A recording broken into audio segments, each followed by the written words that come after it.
Welcome to the Mindset Evolution podcast, powered by Self-Recoding, world-class consulting and coaching services that you can access at selfrecoding.com. Self-Recoding is a unique blend of neurohealing modalities that will empower you to reach your full potential. Join thousands of others who have experienced rapid results in their journey of personal growth. Now enjoy our show where we bring you tools for a powerful mind with your hosts, Kathi and Daisy.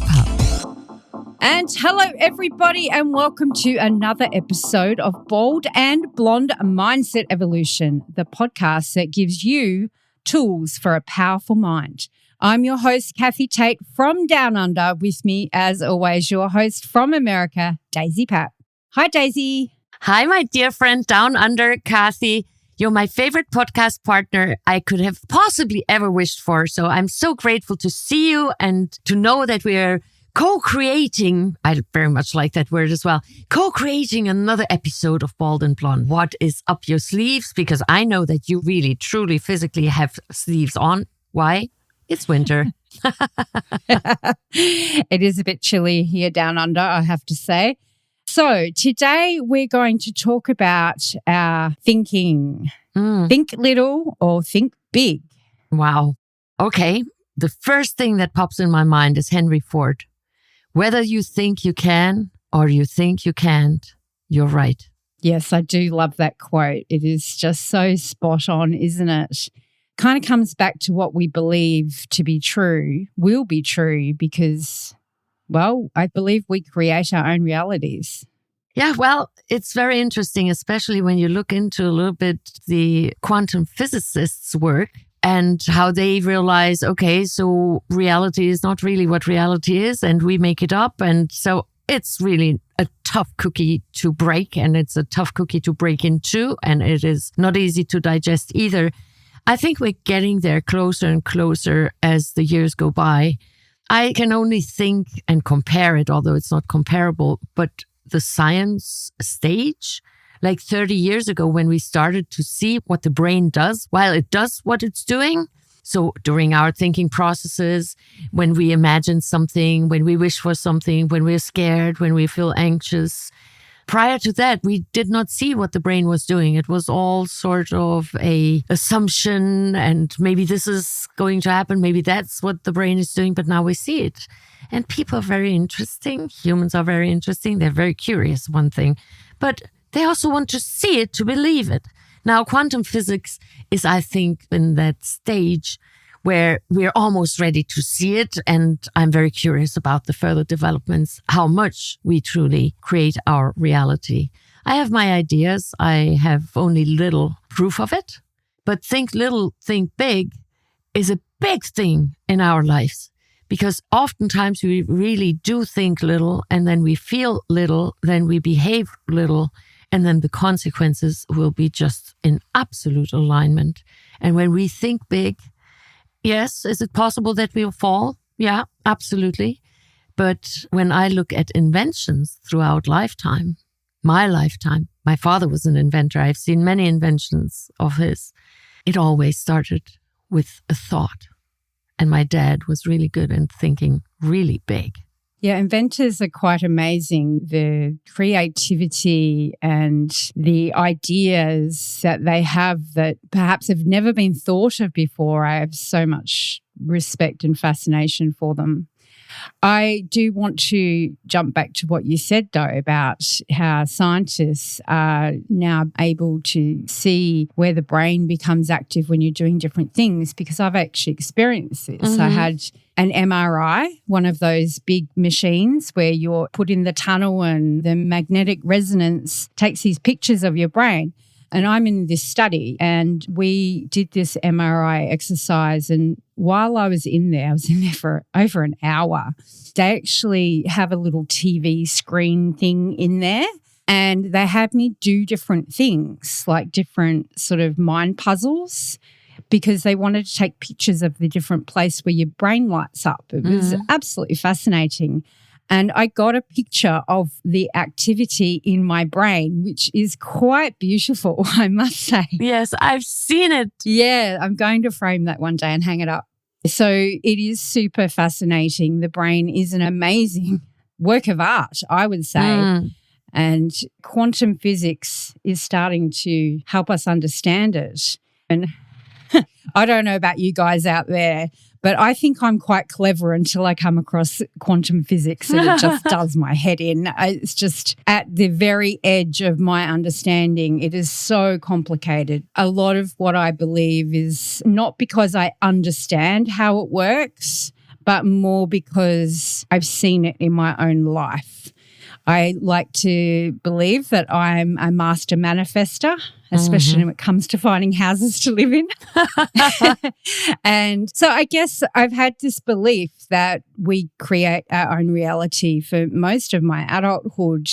And the more that I've put my belief into I can do that, the more it seems I am able to do that. And to me, that says that what we believe about ourselves will be true. And in my years of struggle with my body image from my alopecia, it was certainly true in the negative way. When I didn't believe in myself and I didn't believe that I was worthy and it was connected to the way I looked, that is actually how I was treated. I think that we put this out there into the world and people react to it, but I do believe it all starts within us, within ourselves. Yeah, it does. Now, the question is, when does it start? I point out the when because only when I know the root cause will I be able to change the outcome, so I think. And let me circle back to think big or think little. In 2008, when I founded Self-Recoding, I thought big. But I was so scared because when I share with the world what self-recoding does, and that made it little again. Now, over the decade and half, things changed because self-recoding is 15 years old this year. And humbly, me being the mind behind it, I think really big. When you nowadays look at the literature that I'm writing, in small and larger pieces of literature, I'm not talking about a book because I'm not ready. I know that you want me to write another book. Why? Because you told me so. And I understand that you already figured out the title that was just appearing in front of us. And I agree with you. There comes the day. But nowadays, it's letters to the United Nations. Nowadays, it's letters to our governors. It's about letters to people who are public servants that I feel I'm obliged to support them because they have a challenging job to do. And I want to support them how we can make changes that are healthy for our communities, for our societies, for the states, for the countries, and so forth. And the vision is so big that some people, when I share, for example, with a public official, when I sit with them face to face, they look at me and they're drawn into because it is so big that it's possible. So there is a place that's a medium. So when it's too little, oh, why do you think so little? When it's too big, oh my goodness, this is way too big. Now, when it's in the median, then usually people don't really feel affected by it. But there is one place, so I experience more often than not, when it is so big and the way how you explain it, now that's the responsibility, my ability, how I can put it out there, that it is so logical that all of a sudden, from being so big, it becomes doable. Now, and that's the goal. It's not really about think little, think big. You can think little or think big unless you are able to verbalize the steps how to get to the goals you want to achieve or the desired outcomes that you wish to get to. An idea is only an idea. Inventions. That's true, but it has to start with the idea. So it is about think little, think big, but then that's not the only piece we need, is it? It's just the beginning. And I want to inspire our audience today to begin. I know that we have listeners in, 97 countries around the world now. And there are so many people out there listening with such different circumstances. But one thing we all have in common is our ability to think little or think big. And I believe it starts there because that's like the first piece of the path, the first step. You've got to have a vision before you can create the steps to achieve it. Mm-hmm. And so to me, thinking big is having what I like to call a big, hairy, audacious goal and have that dream or that vision or that wanting for yourself. And then after you've got that, how do we actually create it? How do we make it happen? Well, that's probably a whole nother episode. And we've probably covered bits of it in lots of our episodes. Immediately coming to mind is how to eat an elephant. Yes. But I think that we need the vision first. And I want to inspire people to think bigger because a lot of us are conditioned to think small. Yes. In our childhoods. Mm-hmm. We are told we're stupid. We're told that's not achievable. We're told it's impossible. We're told all these negative things as children. And of course, we grow up believing that. Well, I'm here to say, rubbish, all of that. You can think as big as you want, and all of it can be achievable if you then put it into the steps that you would need to take to make it happen. Now, I see this a lot in business. As an accountant, I work with a lot of businesses who want to grow bigger. And what we do is we start at the end. Where do we want to be? When do we want to be there? And then we go, well, how are we going to get there? And we work backwards and we chunk it down. And so let's say we've got a 5-year goal to hit $10 million in revenue. And that's 5 years away. So now we've got to chunk it down into yearly goals and then those yearly goals into monthly goals and those monthly goals into weekly goals and then into what daily steps do I need to take consistently for the next 5 years to reach that goal. Because if you don't do that part, then you can think as big as you like and it will always remain a pie in the sky, so to speak. It requires taking action. But we must start with the vision. Yes. I believe. Now, I'd like to put the flashlight. What is holding us back from thinking big? And I understand you mentioned that we are told as children, you're stupid, you're too little, you can't do that, and this is not achievable. Yes and no, because there are times in a child's development where they really dream big and they think that they are Superman or they think that they're Spider-Man or they think that they can fly or they think they can be the little fairy. And that's really good. It's part of our development. Now, what is it really that holds us back? It's mostly the doubts, but then where does it really happen? It's in the self-talk.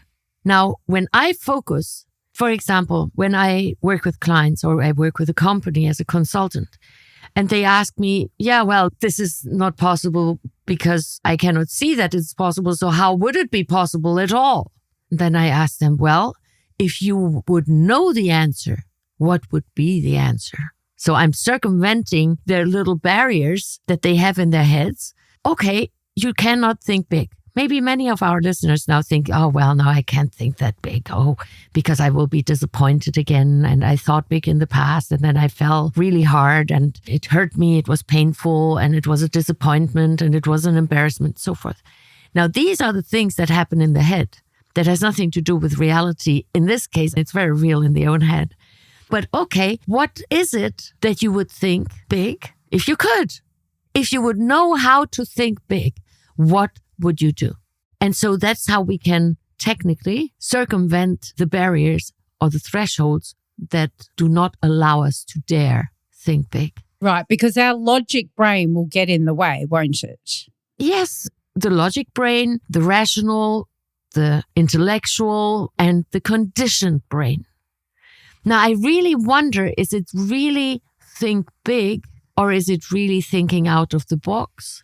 Or is it beyond my wildest dreams? Certainly, there are different ways how we can express that concept.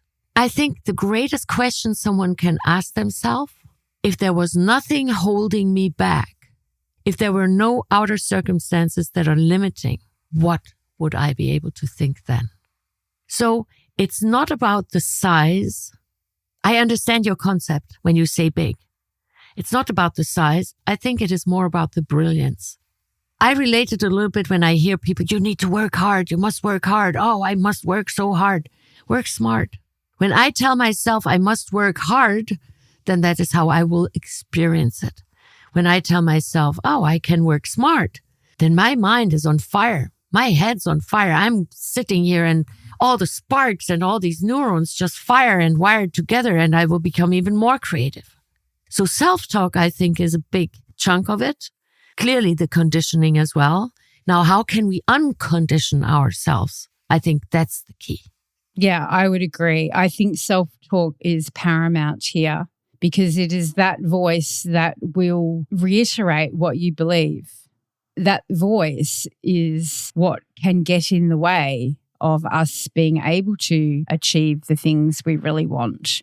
At the same time, you can train that voice to be positive and to be encouraging and to be your cheer squad. Mm-hmm. That's how I like to think of it. I don't care what the old cliche says about talking to yourself. I talk to myself all the time. I have full conversations with myself, and I have trained myself to be a positive self-talker, to reinforce the endless possibilities in a good way, in a positive way, that I can achieve it if I put my mind to it and I take the actions that I need to take. I have a very strong belief about that. It's what I want for everybody. I want everybody to have that belief in themselves and to have that self-assurance that they can do it, whatever it is. Now, I understand that things get in the way and that life throws up obstacles and that in different countries around the world, there are different circumstances that may be limiting in ways. But that's, I think, where the creativity comes in. Find different ways of doing things, find a new way to look at things, find a different way to tackle those obstacles. Think outside the box, like you said. I think that creativity there is also a key alongside the self-talk. And in addition to that, there comes another aspect. How do we feel about it? The feelings and emotions, energy in motion. Some people experience, based on my work that I do with people or with companies or with groups, that they don't even dare. Why don't they dare? Because they feel guilty, they feel not deserving, they feel they can't do that, the embarrassment, the shame, what will other people say? And these feelings combined with the thoughts are very much in alignment towards the negative downward spiral. And that is then when people don't even get into action because it's scary. So I have this great idea. People think I'm crazy. Now they're judging me. They may be even avoiding me. And then maybe they are even right. Then I fall on my nose. And then it turns out that they were right. And I feel that shame and that embarrassment.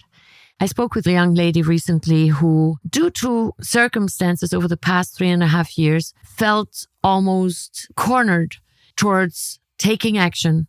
And she opened a business, although everything was against the odds. All the signs were against the odds, and she succeeded. And she says to herself, she shared with me, oh, I dare, and I do it. And I rather turn out to realize that it didn't work out than to sit there and realize and notice, oh, I never tried because I didn't dare. So she's very daring, and that's very courageous. They are very much like that. Look, I do it anyways. You say it doesn't work. My neighbors say it doesn't work. My husband says it doesn't work. My parents say it doesn't work. My community says you're crazy or you're stupid or how dare you? And I will do it anyways because I want to experience it myself. Now, worst case scenario, it didn't work out. Big deal? Question mark? No. It's just as a big deal as we make it. So what's the worst case scenario when you think big? And yes, I admit I'm a big thinker. Big based on I have big visions. And I see that there is a peer group that sees my vision. Now that I have the vision since years, I just didn't know how to precisely articulate it. Since I'm able to articulate it precisely, the feedback is very different. Now, since the feedback is very different, I was able to make it a full circle. It became so clear to me that now in 2 minutes I can explain it. Now, that is a process. So think big is not, oh, now I have this gigantic idea. Allow it to develop. Allow it to evolve. Allow it to change, allow it to grow, allow it to shape itself, and go with the flow. And yes, it can be a little bit turned and tuned. It can be a little bit shaped and maybe colored. There's so many nuances. Main thing, I think, in connection to think big or think little, when you let go of the need to be right, then you already cross a huge hurdle. Because when you only dare to think big because you need to be right, and then you hold on to the need to be right instead of maybe being flexible and adjusting to outer circumstances and further develop your idea or your thought, then you are actually shooting yourself in the foot. That's how I think when it comes to the concept, think big, think small. I also think what you said about the people around you, oh, you can't do that or that's not possible. I think we need to be careful who we share our visions with too. There will always be people around that don't jump on board, that don't support you, that don't see the vision or understand it. And that's their conditioning. That's their perception. And I would urge that we don't allow the negative influences to cancel out whatever it is we're thinking big about. But perhaps choose more wisely who you share the vision with, because there will be people around that will support it and there will be people around who won't. And that's just normal life because people at all different levels of thinking. Mm-hmm. I think when you're new at this and you want to start thinking big and you want to start having a vision and really stretching yourself and really going for it, don't tell the person who's going to crush you. Look for the person who's going to support you and help lift you and be on board with it, because we need those people. We need people around us who can see the vision and support you. And nobody does it alone, let's face it. Nobody does it alone at the end of the day. So find those people who will be your cheer squad and share your vision with those people, because they will help you nurture it. They will give you support when you reach out and need some perhaps words of encouragement. If you've had a disappointment, they'll be the ones that help lift you back up and help you keep on track. That's been my experience anyway. Yeah, I think it is a wise idea to choose your audience, who you share it with. Now, I understand that in many groups and in many societies or in many communities, it may be the case that there is nobody who would support your big thinking or your big thoughts or your big vision. Now, if I were you, whomever is in a situation where there is no support group, let's say, or supporting individuals around you, go to a library. It's online possible to find all sorts of literature and find somebody who you feel aligned with who did it. Go and find people's writing and their stories. Who is it who made the impossible possible? For example, there's this extraordinary movie about a boy in Africa. The title is The Boy Who Harnessed the Wind. And he made the impossible possible. And it is very inspiring, I think. So when you feel, dear listener, that there's nobody who understands you, you would like to dare think big, go and read the stories of those who dared to think big, those who did it. It will give you some encouragement, at least, that it is possible. And then go for it. Yes, go for it. And look what stands between you and your desired outcome. That's key. Yes. Once you transform that or you steer it, what stands between you and your desired outcome, you're good to go. Yeah. And I need to throw in here that if anybody out there is facing obstacles they don't feel like they can overcome, they don't feel like they have the support, reach out to us, baldandblonde.live. We'd love to hear how you're doing. We'd love to hear if you need support or you're struggling. We love to hear from our audience, whatever it is they're going through. And there are other ways to support you. So reach out and let us know what's going on for you. Let us know what you are thinking big about and whether this episode inspired you to do that. Any final words, Daisy, on the topic? I think smart. Think smart. Yeah. Yeah. Choose your thoughts wisely. Choose which thoughts you want to spend time with and how much, for how long, when, and choose thoughts that inspire you more often. That's what I would do. that's what I'm doing. I live it. Yeah, absolutely. Me too. I think that's great advice and certainly a really good way to end the episode and leave that thought with our audience. So we hope you enjoyed today's episode, Think Little, Think Big. As I said, please visit us at baldandblonde.live. While you're there, there's a support us button at the top of the page. We'd really love your support, guys. It helps us remain on air.